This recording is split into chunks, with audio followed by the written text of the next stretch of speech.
Live from the AOK Production House, studio number 2. That's Derek Daisy. I'm Derek Daisy. And that's Nicole Kelly. That's right. Hey! Hey, I caught you off guard there, didn't I? I wasn't expecting that. I know. That's pretty good. I try to keep you on your toes on this show. Except you put me in a futon where my butt is lower than my toes. I know. You can't be on your toes. No. That's why I keep you mentally on your toes, because you're really just on your butt. Well, thank you. Thank you for that. Oh, Derek, how are you this Sunday night?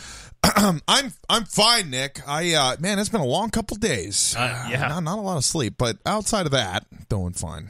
Good. Yeah. It's been a hot couple of days. Yeah.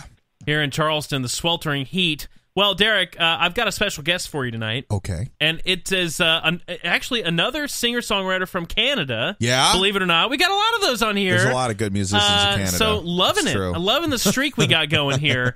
But his name is Ed Roman. Now, he is an award-winning singer-songwriter, performer, multi-instrumentalist. He's from Shelburne, Ontario, Canada, blurring the lines between pop, rock, folk, and country music genres. His uniquely crafted songs have received regular rotation on more than 100 terrestrial radio stations across North America and more than 600 stations worldwide. In 2014, he was a nominee for the Artist Music Guild Award, a International Music and Entertainment Association Award winner in 2014, and in 2018 nominated a two-time 2015 IMEA Award nominee, 2015 and 2016 Josie Show Awards winner, and Academia Awards winner, two-time Indie Music Channel Award winner. He recently won a 2017 Radio Music Award for Best Americana Artist, and his latest release is the critically acclaimed album Red Omen. His name is Ed Roman, and welcome to the Echo Radio Show. Ed, how are you?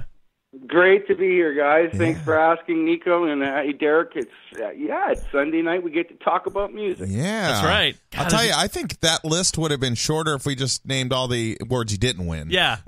Can you name a few of those? Best Actor? I all the accolades, man. I'm just happy to practice my craft. Yeah. That's the biggest thing for me to be able to do. That's the biggest reward. Oh, yeah. That's lucky. Ed, I'm going to tell you, we're going to play a couple of songs here in a little bit, but I heard your music and instantly became a fan. I think it's got a great beat and you can dance to it, as they say in Back to the Future. But I want to know about you. How did you get into music? What are you all about? Tell us about yourself.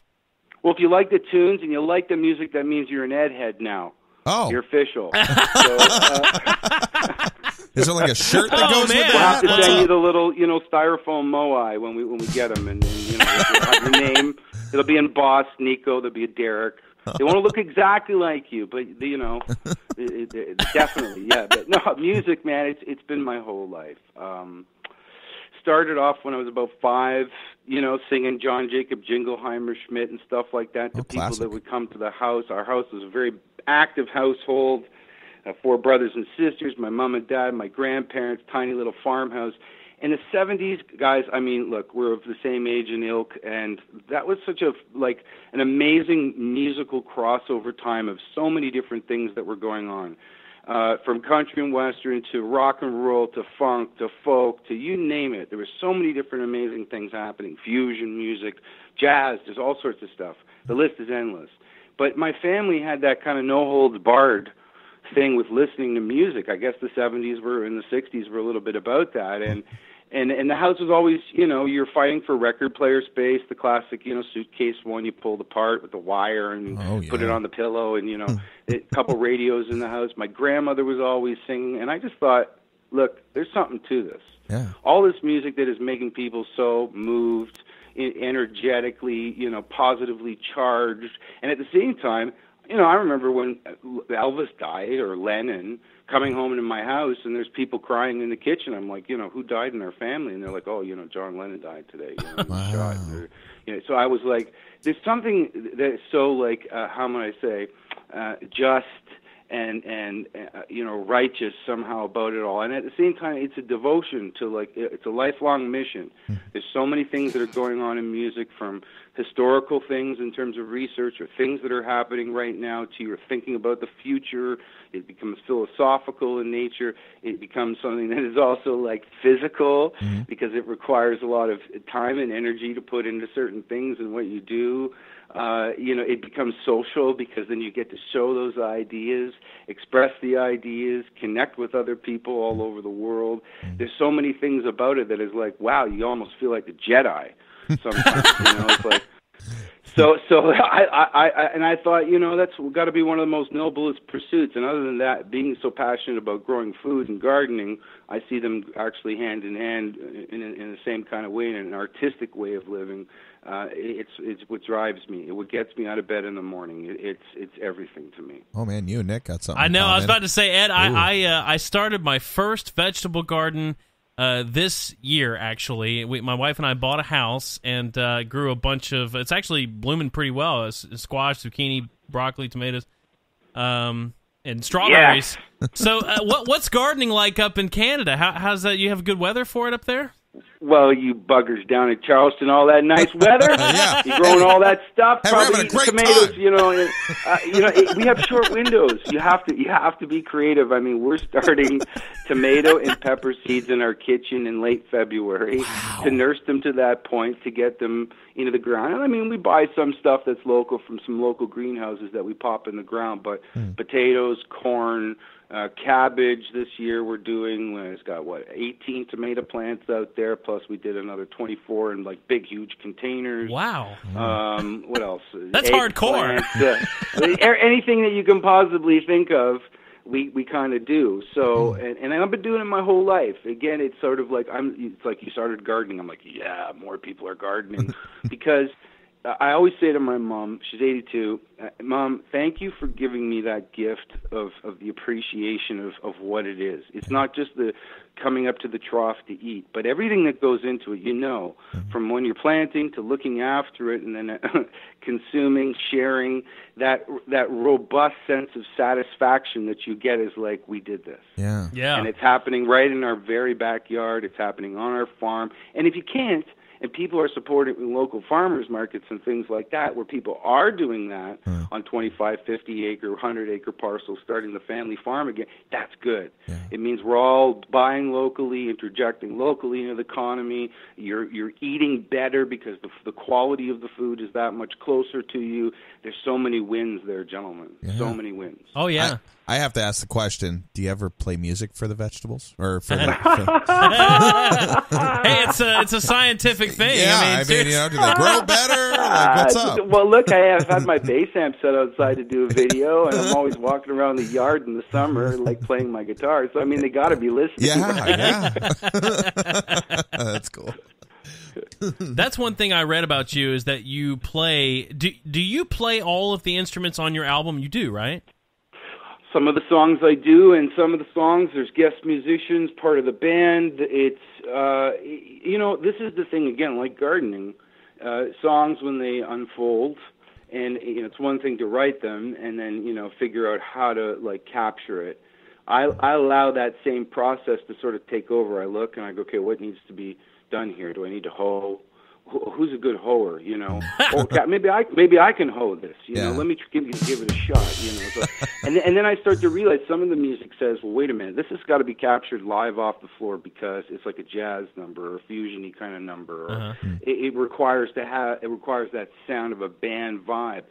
I follow that just because it's almost saying it to you. It's like when you're following the idea through a song, that initial spark that comes that makes you grab the pen and the paper and start. That's the one part of it. That's the seed. Yeah. But then again, as you go through it, you're like, oh no. So recording shoot. Okay, let me try this. And in some of the tunes, I'm like, well, I want to try because it's like the kid in the candy store with the gear I have in my studio here at Area 51. I'm like, well, why not? Area 51, I've heard a lot about that place. Yeah. I think the whole world has. I thought I was in Nevada. Oh yeah, those crazy. That's the time warp and those liars in the government. They've been telling us the wrong. It's up in Canada. Yeah, of course, Canada. Yeah, closer to the it's closer to the top of the planet. I mean, come on. Yeah. We got them hidden in the icebergs here, John. In the icebergs. Now, I'm going to tell you, Derek and I have played together for quite some time. He's a singer-songwriter. I'm a bass player, and I have to say, your bass lines are real funky. I mean, I love them. I mean, that's one of my favorite parts is I think I've seen a video. In fact, I think Red Omen, that's the video I saw of you playing the bass. It sounds great. Well, you know what? That's my 4-string lover, man. I look, grade 10, jamming in the basement of friends' houses. Nobody wanted to play the bass. No, never. Got one from the band department, and then it was from another high school teacher. Gave my buddy 2 Jaco Pastorius records and said, "Your buddy's going to start playing the bass. Give him these." Mm-hmm. And then when I heard it, I was like, "What?" And then I'm like, "Okay," and I went to college. That's what I did. I studied bass, jazz performance. Wow. And, I bought an upright. I love that beautiful woman, and at the same time, you guys, you're right. You play, we're all drummers at heart. Yeah. You're going to get behind a kid at some point, bongos, hand drums, djembes, whatever they may be. Oh, yes. And the keyboarding thing came for me a little bit later. We had an old Heinzman piano. My grandmother used to work for Mr. Heinzman, scrubbing his floors, and as a gift for her work for so many years, he gave her this piano. Crazy. I got it after she passed away, but... a little accordion. I got a real Hammond organ with my Leslie. Like, I'm old school. I've got a Fender Rhodes here. So I like that earthy, rooty, Tony kind of stuff, and playing funky bass or lines that are like that. That's part of me. Like bass in your face, fat lip. Did you have experience? Because I'm sure I've been in a band with Nick for a while, or we've done a lot of band stuff. The chicks usually don't go for the bass player. I'm just not in our experience. Yeah. No, that's a joke. You know what? I'm a homebody, and I love my wife. Yeah. And Me too. at the end of the gig, I'm looking for ice cream. Yeah. Or a place where we can get a salad and some snails. Yeah. Well, how long ago did you meet your wife?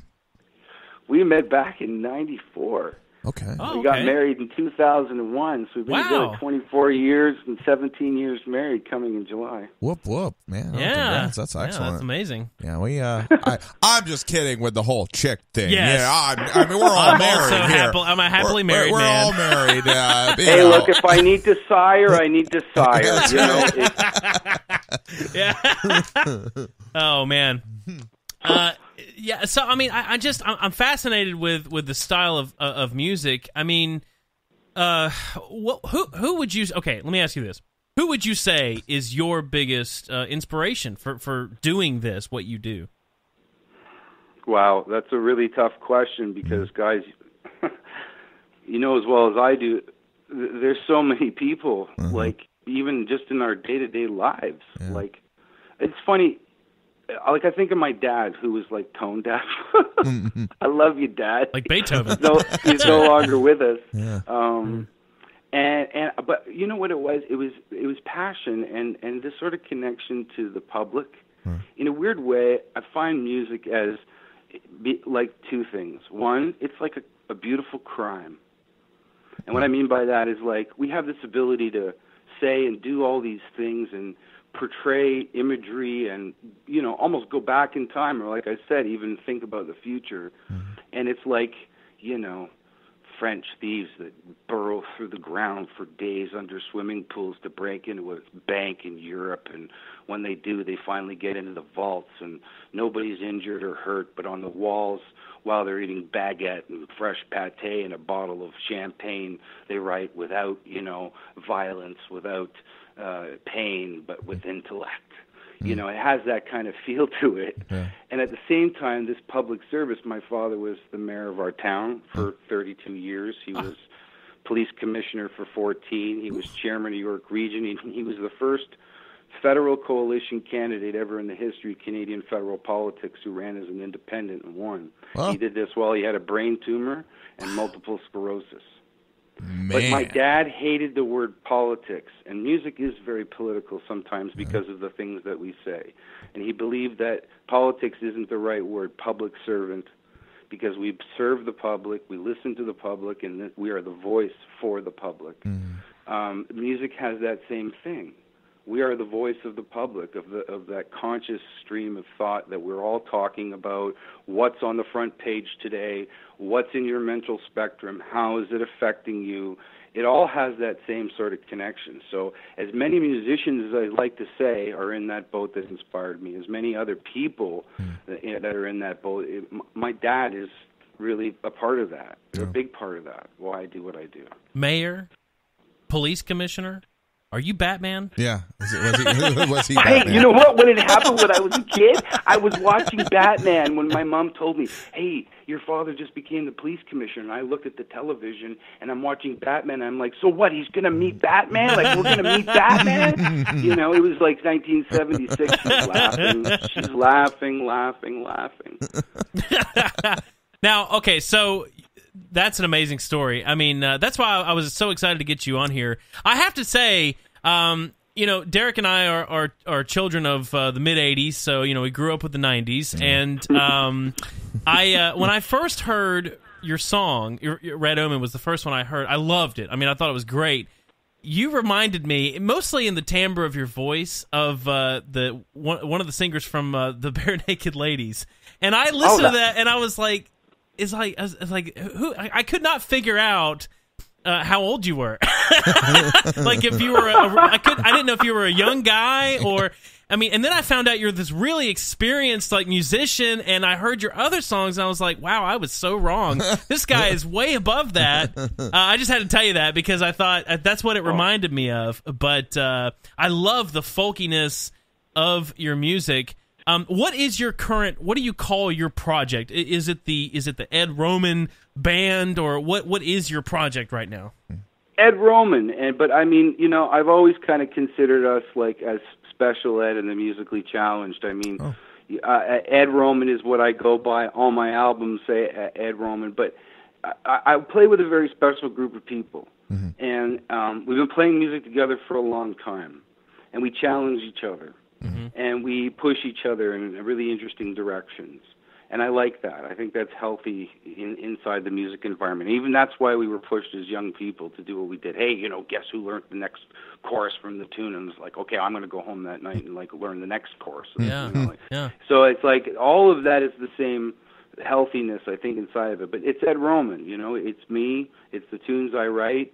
That's even why the last album is an anagram of my own name, because I was labeled a dyslexic, which is actually, I think, a gift. And at the same time, it's just where things are at. You know, Ed Roman, that's it. That's me. And we talk about it all the time on the show. That's really what's missing in music today is bands where it's not a group of people that, I mean, okay, you know, boy bands serve their purpose, but it's not supposed to be, you know, a record label putting together a group of people that don't know each other. It's a group of people that get together because they have common interests and they feed off of each other in a studio environment. And that's what I get from your music, is that you really, this is all very well thought out, and you are inspired to do this music rather than just writing something to make money. And I think that's very refreshing.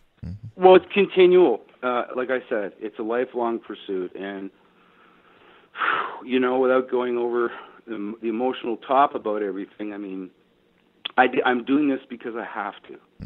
The reason I've always played music is it's been a necessity.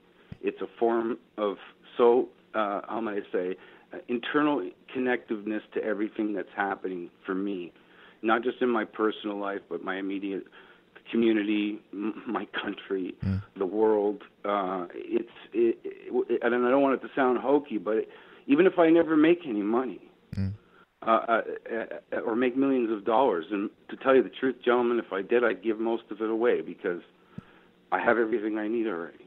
I have the ability to create. a place to grow food, a roof over my head, a woman who loves me, a good family. That's gold. Yeah, I mean, that's all you need. Now, let me ask you this. Talking about having what you need to create, do you produce and master all of your work as well? Do you work with someone that comes into your studio? How do you do the production? Great question. Like, I used to go to other studios, but when we got this farm and we put this addition on the house, I built a studio. Built a studio for my wife. She's a potter. But I've been working with a gentleman named Mike Jack since 1986.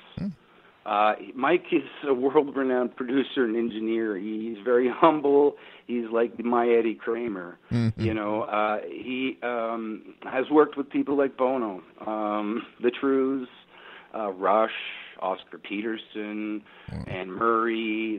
The list is kind of scary when you think about it. But and producers like Jack Douglas. He was the last person to see Lennon alive when they were working on Lennon's last album. Oh wow! That's crazy. Eddie Kramer. He's been hanging out with Eddie Kramer, working on. It's like nuts. So for him to not only be my friend, but like. He plays the studio like a musician. He's a musician himself. He plays guitar. He's a great singer. But, working with somebody like that means I don't have to be technically umbilical to everything so I can be creative. And that's why I say I'm lucky because he loves the projects. And that's the other thing.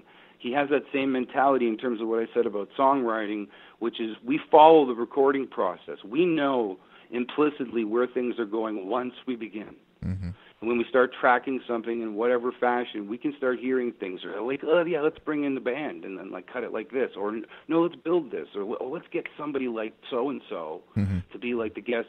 That's what I love about him. He's almost improvisational in his approach to the studio without being clinical. Yeah. Like he's also worked in those environments with like big projects like Hillary Duff and other things that are like that. So it's why I said like, man, dude, I love you. And then he's like, but don't take any pictures of me. I'm like, what do you mean? I'm like, no, nothing. Like literally, gentlemen, the only things that are really online are his pictures of his feet and his jacket. Wow. I thought you were going to say his junk, but it's like, well, yeah, that's. Everybody's got that online, He's the invisible man. Yeah, but that's amazing. I have to say, I also really like your videos that you did on YouTube. I've seen several of them of you in the studio, just producing the songs or and singing and everything, and it's really cool. I mean, it's very like grassroots feeling that you get to see you in the studio and working on this project, and I feel the passion from it.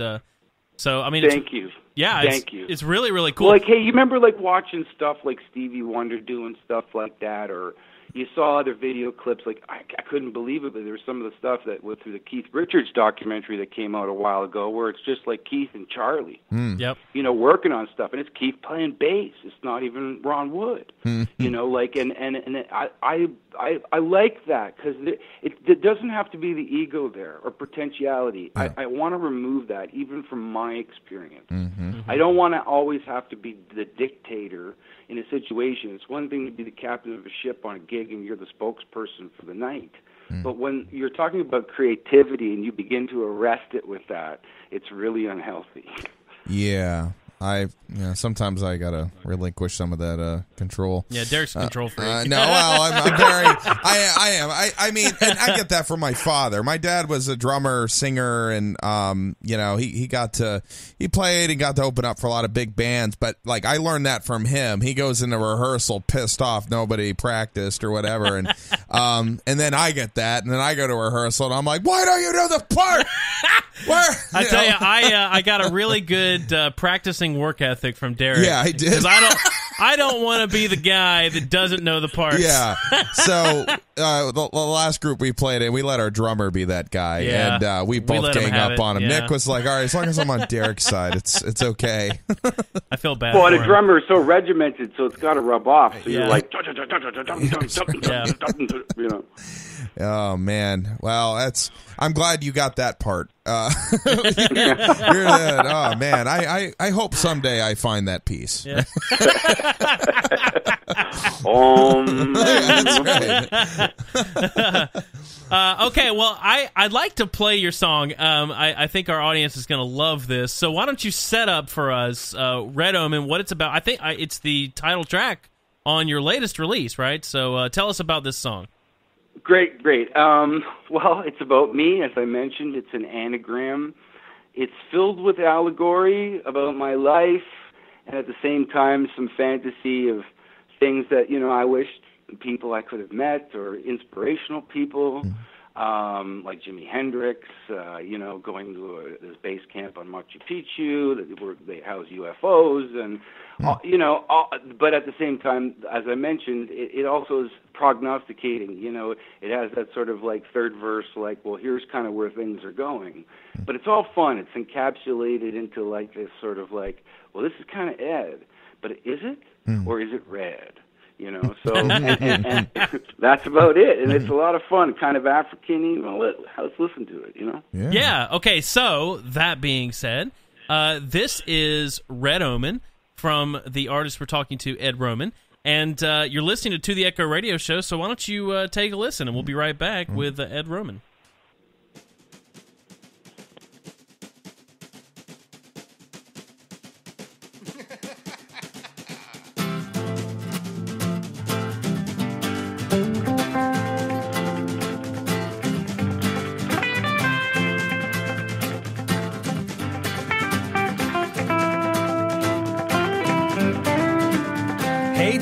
Tell you that I grew up with Red Omen, and boy was he a neat kid. He had all sorts of really cool things to play with, like a plutonium spaceship lunchbox and a bathtub full of Lego. And I didn't believe you when somebody said that he fled with Jimi Hendrix to a UFO type base camp up on Machu Picchu. Up on Machu Picchu. I said, excuse me, it's not my fault. He's playing the crime so he can't get caught. I said, excuse me, I must confess. Well, give me 2 words. Well, in my defense, laughing mad. I'm laughing mad. Laughing mad.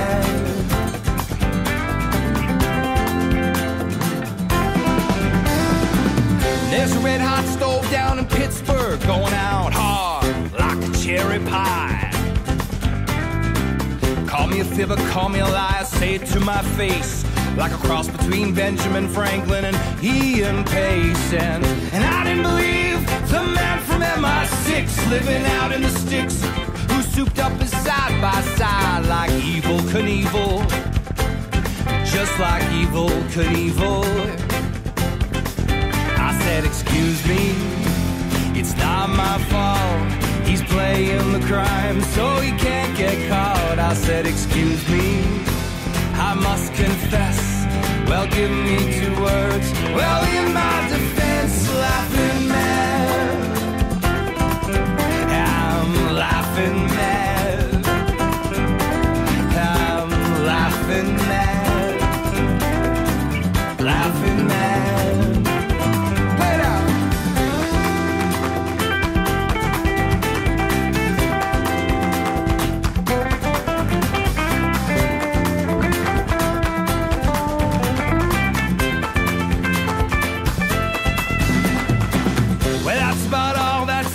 For me today, you see my nerves are shattered, tired, tattered, beginning to fray. Just like Dorothy in The Wizard of Oz, realizing only now you're caught in someone else's claws. And I didn't believe in myself, if no one else, to be making voodoo music in some small town way up in Canada. Way up in Canada. I said, excuse me, it's not my fault. He's playing the crime so he can't get caught. I said, excuse me, I must confess. Well, give me 2 words. Well, in my defense, laughing mad. Well, I'm laughing mad. Well, I'm laughing mad. Laughing mad.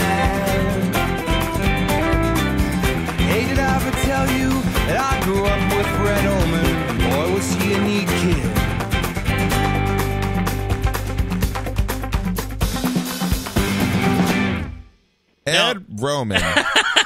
Ed, I hadn't heard the song yet. Nick, we try to surprise each other with the artists that we bring on, and just to get a raw reaction. And I was like, man, not even 30 seconds into this, I'm like, good find, Nick. Good find. I think what won him over was that bass line when it comes in. I was like, this is like right, Paul McCartney, on, like here.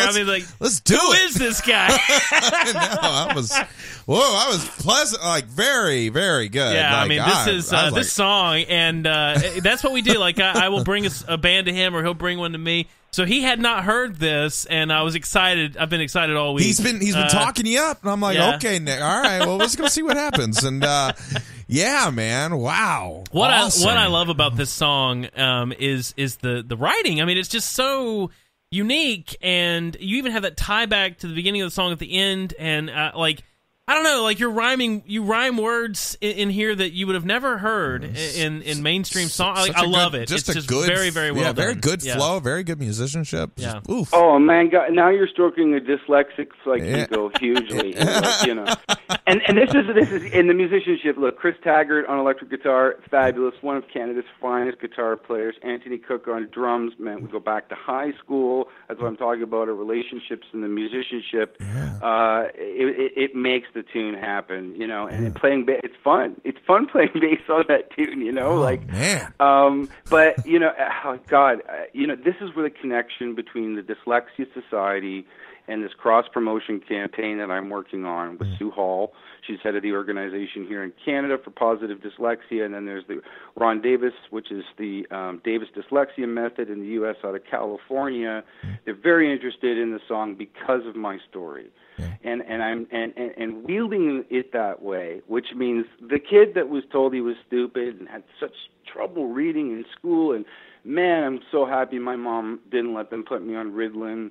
She spent so much extra time with me outside of the school when they didn't have those methods like the Davis method for tutoring and recognizing these kinds of pictorial, spatial sort of learning abilities, which is what they are at a very young age, because they don't necessarily fit into the rigid, quick-paced sort of expectations of the natural academic environment. They do eventually. They do work into those things because of interest, so you eventually go down roads, you're reading information, you're checking things out. But when the education system in the Western Hemisphere is not using it, that's alarming, because it's in the Netherlands, it's in the UK, it's in France, all these other places in the EU, and it's working. This is what my mom did with me at a very young age. And when I've taught for 24 years music, and I've had kids that are, on pharmaceuticals because of issues of how they act up, and I know there are other things. They need other tools. They need other kinds of teaching and teaching methods that will result in a more positive, robust human. So when I approached them and they were like, well, yeah, this is such a great idea, the other factor in the serendipity, darrenivity, let me just say, is I met this wonderful guy in New York City, man, Nelson Diaz, for following that little digital trail of some gifts that he had created. I approached him. I said, hey, Ed Roman, Canadian crackpot musician, looking for somebody to help him do this animation for this video. Because when I wrote it, I saw it as a kid's thing. It's like this Schoolhouse Rock kind of vibe visual in my mind of how the picture is laid out because of all the characters and how fanciful it is and all of that stuff. And that's why it's a language tune. That's another reason why it's like, hey, let's amplify the other side of that thing, even with the dyslexia thing. Now it's going to go as part of a fundraising campaign. We're going to raise a lot of money for kids and the tutoring programs that a lot of people can't afford to put their kids in. So all of this happening has this huge give back factor to it. And for me at this point in my life, you're talking like, well, what is music for you, and what is it? This is it. This is the antithesis of why I do what I do, is to be able to get to do something, wield something so positive.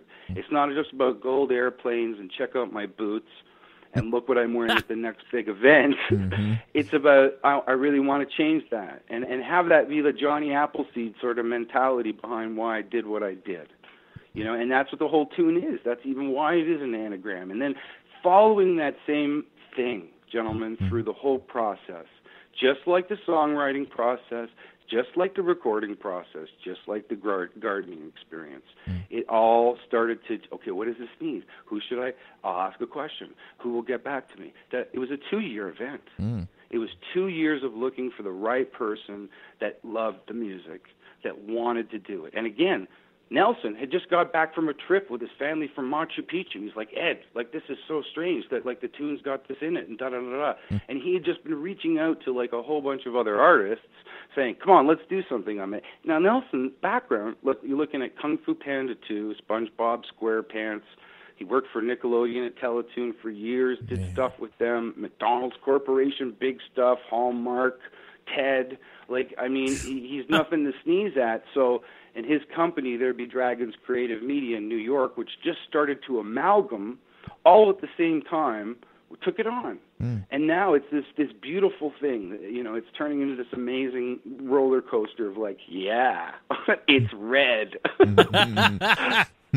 Well, I mean, that's incredible. Now, we'd like to, when is this, by the way, I learned a lot from Schoolhouse Rock, so I think anything like that is great. We'd love to feature this on our website. When is this coming out? I mean, when can the audience expect to see this animated? It's an animated music video, is that correct? It is correct. On the the event page itself, which is Red Omen, the video on Facebook. You can also see clips of it on Twitter and Instagram. If you go to my website, edroman.net, and you follow those buttons, it'll take you there. I would say I'm looking at a 2-month window for the release date, so sometime in July. The other thing is the location. I want kids to be able to be there. I want as many kids to be able to be there to see it, to be involved. I also want it to be, that night, a fundraising drive, and or maybe tie it into a food drive as well, so bring non-perishable food items for local food banks, things that are related to that. At the same time, we need to be clever over the next 8 months, basically, for the release of this at all these animation festivals that we're also applying for, because, like I said, Nelson's work is fantastic. The people that he's worked with work with now are amazing. We want to make sure it gets into that and it has that snowball effect.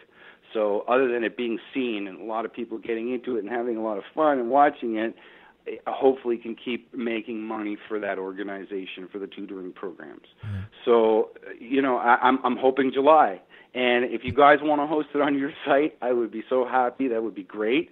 Anybody that wants to talk about it and share the information and what it's all about, we're probably going to also be doing a GoFundMe project. All that is happening. Beautiful time. Spring, plant the seeds right before summer, and, man, we're going to have a huge tree when it's done.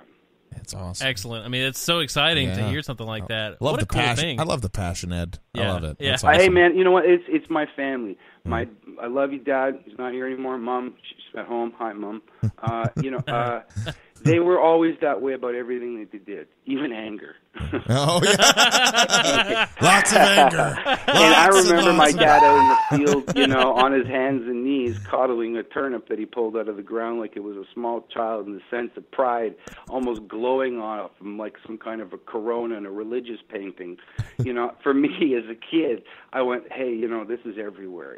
If you can see the passion in so many different places, it's alarming. You just got to let go of a whole bunch of other crap. Like the 21st century digital umbilical cord is a good way to start. There's a lot of people talking about a lot of good things, but there's a lot of beautiful things happening outside. Very cool. Derek has animated a couple of music videos of his own too. So we love. I mean, that's just such a cool thing. He's probably got real people animating. This was stuff I learned while I worked on a cruise ship as a musician. But nice. It's such a cool way. I mean, it's such a cool way to showcase your music and to get people involved. I mean, it's really cool. What a great idea, and the whole connection to the charities as well is just it's very, very cool. Yeah. Well, and that's it. I didn't have anybody when I was that age other than my mom, and I was lucky to have her, and I still have her. And now I want to make sure that somehow that feeling changes from a negative to a positive. And like I said, it's the Johnny Appleseed thing. If it grows and people understand what it is, and maybe some things get nudged here and there, and all of a sudden it does become part of regular education, then nobody has to pay for it, other coming taxes and what have you. The reality of it is it makes our society healthy and stronger, no different than eating good food. It has the same impact as positive agriculture. Well, Ed, we have had such a great time having you on this show. I'd like for you to promote yourself just in general. Where can people find you? Are you playing out? What's the best way to reach you and for the audience to be able to see you and get in touch and hear your music? EdRoman.net is the place you can go, and there you can also get in touch with my manager, Michael Stover, who's down in Pittsburgh. He's the Red Hot Stove down in Pittsburgh. Anything you need, please contact him. But as I mentioned, all my social networking buttons, the latest video for I Am Love, I believe, is up on the site, so please check that out. Get the album. It's on iTunes. It's on Amazon. It's at CD Baby. You can order a physical copy from CD Baby and hold it.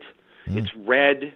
It feels good to hold in your hand. Yeah. You know, and then I'm working also at the same time through all this campaign of Red Omen, the video and the song, on a whole new project called A Recipe for Perpetual Spring. And it's another grouping of 13 to 15 new numbers I'm going to be releasing over the next year and a half. So there'll be videos and vignettes that are going to be going on with that. And again, I'm going to follow the method of non-method. Let it happen, follow the path, and there'll be fruit somewhere. What I've realized is it's the journey that is the gold. It's not the gold at the end of the journey. Yeah. Yeah, absolutely. Too true there. Yeah. Well, that's amazing. It's been such a great pleasure to meet you. And, of course, like we said, there will be a blog up on our website at totheecho.com that you can see. Of course, this episode is also available there and also at Spreaker.com. Just Google To The Echo Radio Show, iTunes podcast. You can hear Ed Roman if you missed any of this interview. And on our blog there on our totheecho.com website, you'll be able to see all these links and his music as well. Yeah. Gentlemen, it's been a complete pleasure speaking with you. Just wonderful conversations and great questions. And to the Echo Radio, I say, go, go, go. Oh, thank you. Thank you very much. Thanks so much for coming on, man. Yeah, this has really been great. Appreciate it. Yeah, that was an echo, by the way. Yeah, yeah. Woo, boy. We love it. We're going to make that a meme. Go. All right, Ed, all the best to you, and we hope to talk to you to talk to you real soon. So best luck for your release, and thanks so much for coming on. Yeah. Thank you, Charleston. Have a good night, gentlemen. You too. We'll see you. All right, bye-bye. Take care. Well, Derek, there was Ed Roman. Yeah, great song. I told you. So good. And man, I told you. I know, and I love the passion. Like, Yeah. dude, he's like, I don't care if I get $1 million, I'm gonna give it all away. Like, there's just not enough of that. You've never heard me say that. I say, I'm gonna keep that $1 million. I earned it, but no, I mean that's how different we are. You know, he's also. I'm a nice guy, you know. We support each other. I don't want to be the head dog taking over. And I'm like, well, I'm the dictator of the band. You guys do what I say or die, you know. So yeah, there's a lot of things I have to learn from Ed Roman. But dang, Yeah. so cool. Yeah. Man. Very, very cool guy. So, like we said, please go check it out. Yeah. iTunes and EdRoman.net. EdRoman.net. You'll be able to see this blog on totheecho.com as well. So, Yep. go check him out and good. support him. I can't wait to see this video. I know, because the song is fantastic. I'm gonna go find all his music. Like, I'm in. Yeah, All right, I know. let's do it. I'm loving it. I mean, this guy's been around for a while, I think, just hanging out doing stuff, in the music business. Yeah. Sounded so good, man. Yeah. The quality is just excellent. Good for Yeah, him. and that's why I was telling you that he reminds me a lot of Jim and some of the guys that we've seen come through that studio. Yeah, Jim Mosier, who we had on last week. Yeah, I kind of had their studio, do everything. Yeah, it's I could see that. Yeah. Definitely different personality. I thought you kind of set him up like he was going to be a lot like Jim. I'm like... Man, I meant the experience and the musicianship. I was ready for like really bad jokes, really questionable jokes you should say on the radio. And I mean, it was just inspiration. Yeah, that was very an inspirational conversation. Well, speaking of inspiration, we want to take a quick commercial break. Okay. We're going to reset because I have a very special little fun thing for you when we get back. Okay, here we go. So let's reset. I think that's very important coming out of this interview. Yeah. Here's the reset. So you're listening to The Echo Radio Show. We'll be right back. Boom. Hey, Jeff, you ready for your business trip? Yeah, I'm definitely ready for the business trip, but I hate flying, so I'm a little nervous. Like, I just don't like it. All you need's a little bit of confidence. Try this. What is it? It's called garbage smell. You spray it on, and it gives you all the confidence you need. So much confidence, other people can't handle it. All right, here it goes. Smells a little funky, but more like funky. All right, man, have fun.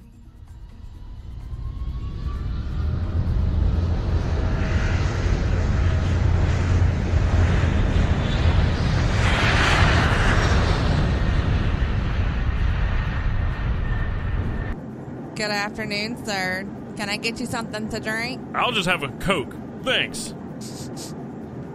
What's that smell? You like it? It's called garbage smell. Well, it's kind of nice, but kind of... Is the stewardess throwing up over there? It's so gross, I just can't. Oh my God, they're all throwing up! I'd like to request our flight attendants to be seated at this time. We're landing in about 1 minute. Thank you.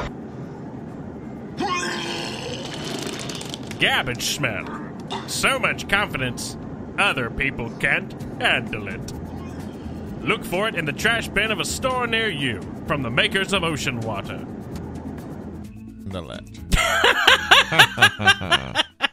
So I read that article where this guy, evidently on a plane, had such bad BO that they had to make an emergency landing because everybody started throwing up. I'm just trying to understand, like, how bad. Like, I mean, there's times, dude. Evidently, he had garbage smell. I've met folks who, for not, they just don't use aspirin and they think it doesn't smell until you get next to them, and then it's like, oh my God, and then like it makes you sick to your stomach. And I've had that, like, it made me gargle, and I'm like, I just want to barf on this person. There's a whole Seinfeld episode about BO. Like, he has a valet guy park his car, and he has BO, and he gets stuck in the car.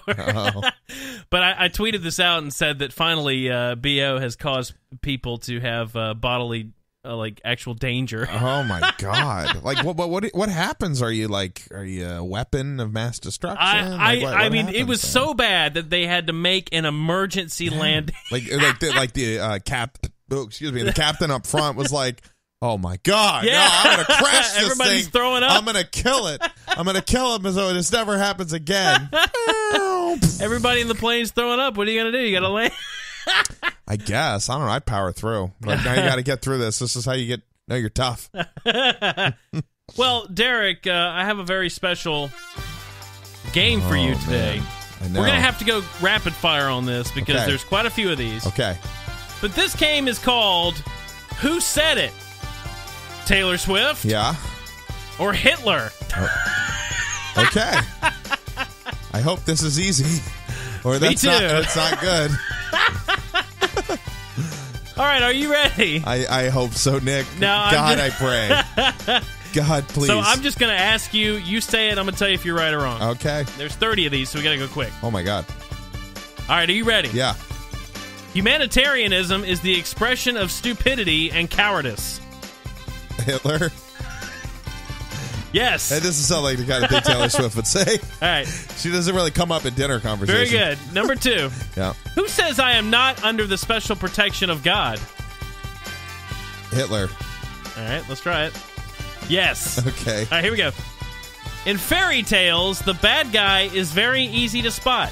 The bad guy is always wearing a black cape, so you always know who he is. Taylor Swift? Yes.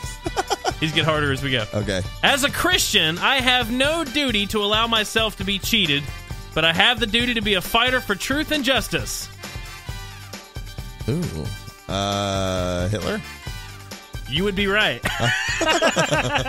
All right. I didn't know that one either. Now we're starting to blur the lines. Okay, blurring the lines. Here we go. Words build bridges into unexplored regions. Taylor Swift. Wrong. Oh. All right. That's 4 right, 1 wrong. Here we go. God. I have a recurring dream that people are lined up next to my bed, waiting for autographs and taking pictures of me. Well, cameras are a lot more like now than they were then, so I'm going to go with Taylor Swift. You'd be right. Okay, good. There are no rules when it comes to love. Hitler. No. Okay, here we go. That's 5 right, 2 wrong. Germany will either be a world power or will not be at all. Well, I have heard Taylor Swift talk about this, but I'm going to go with Hitler. All right. You would be right. Okay. I'm intimidated by the fear of being average. Oh, Taylor Swift. Yep. Okay. Yeah. All right. I have this fear of falling in front of large groups of people. Taylor Swift. That's right. Well, you know her pretty well so far. Well, 8 correct, 2 wrong. Well, she's my girl. I am very aware and very conscious of the path I choose in life, and very aware of the path I did not choose. Taylor Swift. Yes. Oh, you're killing it. All right. I don't see much future for the Americans. It's a decayed country, and they have their racial problem and the problem of social inequalities. If Taylor Swift said this stuff, I'd be like, well, F you, get the hell out. Who knows? Hitler. All right, let's try it. You're right. Okay, hold on. That's funny. I believe today that my conduct is in accordance with the will of the Almighty Creator. Hitler. That's right. Okay. I just don't ever remember being that Christian. I mean, I don't know. I didn't know Hitler was a Christian, but well, okay, so clearly. hate is more lasting than dislike. Taylor Swift. Wrong. Okay. Really? Yeah. Oh, come on, Hitler. I always have to be writing. Taylor Swift. Yes. Yeah. Okay, here's another one. All right. 12 right, 3 wrong. Here we go. Okay. And I can fight only for something that I love only what I respect, and respect only what I at least know. Taylor Swift. Wrong. All right. I could have gone either way. And if you're horrible to me, I'm going to write a song about you, and you're not going to like it. That's how I operate. Well, Hitler was an artist, but I'm going to go with Taylor Swift on All this right, one. you're right. Okay, here we go. All right. Do not compare yourself to others. If you do so, you are insulting yourself. Taylor Swift. Wrong. Really? No way. I had no idea they had so much in common. Oh my God. Yeah, that was. Ooh. All right, here we go. If you want to shine like sun, you first have to burn like it. Hitler. So wrong. Yes. Okay. I mean, it's so wrong in so many ways. I but know. You didn't write the quiz. I get it. all of my favorite people I really trust, none of them were cool in their younger years. Oh, Hitler. No, Taylor Swift. None of them were cool. No, that's correct. That's okay, correct. I'd hope so. Oh, my God. If Hitler is saying that kind of crap, dang. All right, here we go. We don't know history. 15 correct, 5 wrong, 10 to go. All right. There are certain people who elicit a really passionate response. It's crazy. That's my Alexander Wang theory. Hitler? Wrong. Who the hell's Alexander Wang? I have no idea. I have to look him up. All right. He's probably some, philosopher. Yeah, I guess. Okay, the art of reading consists in remembering the essentials and forgetting the non-essentials. Hitler. Yes. Okay. All right. Thank God. If you're yelling, you're the one who's lost control of the conversation. Taylor Swift. Yes. Oh, yeah. You're good. Yeah. She's like that in court. I think that's what that comment was for. People haven't always been there for me, but music always has. Taylor Swift. Let's hope so. Yes. All right, here we go. I'm such an emo. 6 left. All right. Great liars are also great magicians. Ooh. Yeah, no, it's tough. Hitler. Yes. Okay. Good. Magicians is just one of those words I didn't think she'd say. 5 to go. Okay. I am an overachiever, and I want to be known for the good things in my life. Hitler. Wrong. When you Well, I thought it was like early Hitler, not late Hitler. Hopefully he wasn't being remembered for that crap. when you walk out on stage in front of 65,000 people, it can bring you to tears.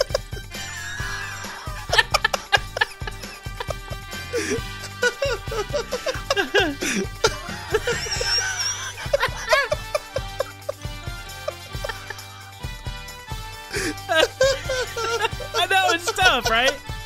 You're like, well, he did talk to that many people, so it's like, man, it's so beautiful. Taylor Swift.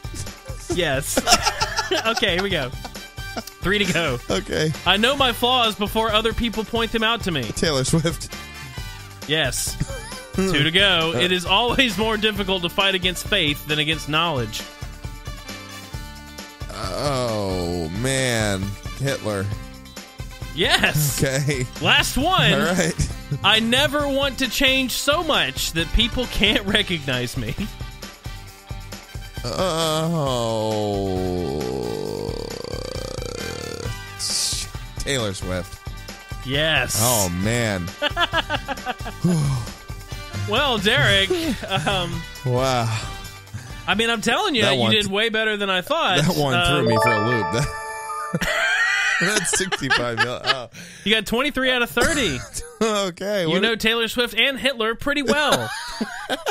Well, on a first name basis, I don't know their birthdays, and I don't buy them Christmas cards or anything, But yeah, we had to play this. I found this, and I was like, oh yeah. I mean, Hitler did kill a big part of my family. I mean, it is. Hey, stuff like that happens. It is pretty bad. I'm sorry. Do I lose because I know them so well? Is this too soon? Is that what's happening, Derek? Because you know so much, you lose. I know we shouldn't be making light of this, but I'm not making light of it. Okay. I just imagine Hitler on stage just crying like, "You really like me, you really do." And I'm so happy. We're going to invade Poland. I think he said that in a few speeches. All right, okay. You really like me. I didn't know, but you do. I'm so glad that son of a just dead. Yeah, exactly. So, Ed, when you go listen to this show, we're not making light of it, but yeah, it's pretty funny. Yeah. I think we'll do this again in the future. I found a few more of these that would be pretty fun too. Oh my God! Tears in my eyes. And literally, I saw that one too. I was like, 65,000 people.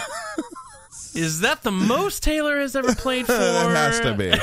It has to be. She's playing that's all she does is sell out stadiums. World War II, that was probably all of Germany. So. She could probably go to the UK and sell 150,000 people. Like Ed Sheeran does that. Yeah. So what's the deal with Ed Sheeran? I mean, look, I get. You know how he got big, right? No. He opened up for Taylor Swift. Oh no, I did not know. In that. America, before he was big, and that got him, and that took off, and then he had a really good album. I'm not saying he's bad. Yeah. I don't know that I get it. He's everywhere now. Yeah. Man. He has some good songs, man. I really like his stuff. He's a good songwriter. I don't know. He's the redhead kid. He's the kid that we picked on in school, pushed him in the mud, pretty much, kicked him, took his lunch money, and then instead of beating us up or killing us with a gun, he learned guitar and became a rich, famous person. He laughs at us while we're over here doing a radio show. So Ed, Ed Sheeran, Ed Sheeran. Yeah, not Ed Roman.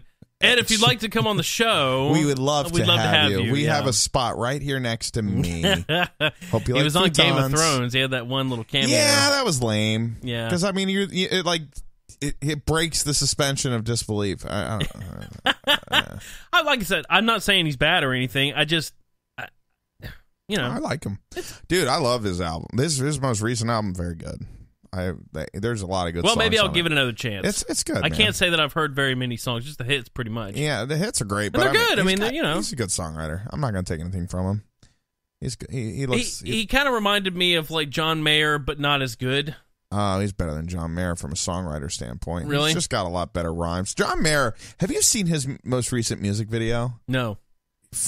I wish you could pull it up on YouTube. I don't know how much time we have left. Dude, it is hilarious. Is it? So what happened is there was a budget crisis between the record label and his management. Yeah. They couldn't agree on the money he wanted to spend on a music video, so he went to a bar mitzvah place where they shot this video. It's so cheesy in a green screen, and he always looks lost, and he's pretending to run, and it is so funny. And it's the song Serious. It's a good song, but God, if you have to watch it because he does these quick turns, and then he looks at the camera for a moment, and then he looks off like he's looking at the director. Like, it's so cheesy. You have to watch it. I was not a huge fan of his first album just because it was so kind of lovey-dovey. Yeah. But I'm telling you, after that, I thought he was phenomenal. He got into that kind of jazz stuff. Well, Continuum was an amazing album after the John Mayer Trio, which had a lot of the same songs, but that was definitely his pinnacle of music. I mean, he's a heck of a guitar player. Oh, so, yeah. I mean, he's amazing there. But I mean, like, he had a couple albums that were kind of hit and miss. Like, he had a couple songs, but even he knew. He's like, nah, Continuum was that was his big album. Yeah. But, this new song's actually really good. After he stopped dating Taylor Swift, full circle! And that's how we bring it back in. Yeah, that's it.